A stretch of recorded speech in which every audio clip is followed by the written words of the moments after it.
ஒரு வேலைப்பாடு இழந்த இளைஞன் வாழ்வில் என்ன செய்ய வேண்டும் என்ற குழப்பத்தில் மலைகளின் அருகில் தவழ்ந்து நடந்தான். அவன் எல்லா வழிகளிலும் தோல்வியைச் சந்தித்தான்.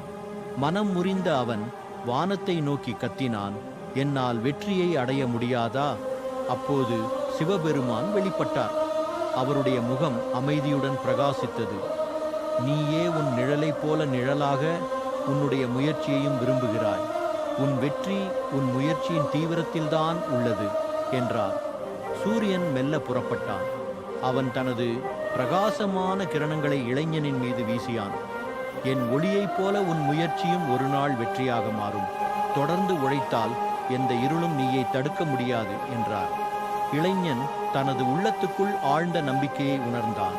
சிவனின் அறிவுரை, சூரியனின் ஆற்றல் என இரண்டையும் தழுவிக்கொண்டு உழைத்தான். முடிவில் அந்த இளைஞன் தன்னுடைய இலக்கை அடைந்தான். ஒவ்வொரு முறையும் சூரியனைப் போல பிரகாசித்து தனது முயற்சியை அசைக்க முடியாததாக மாற்றினார். சிவனும் சூரியனும் புன்னகையுடன் பார்த்தனர். வெற்றி என்பது நம்பிக்கையும் முயற்சியும் தான் என அவர்கள் வாழ்த்தினர்.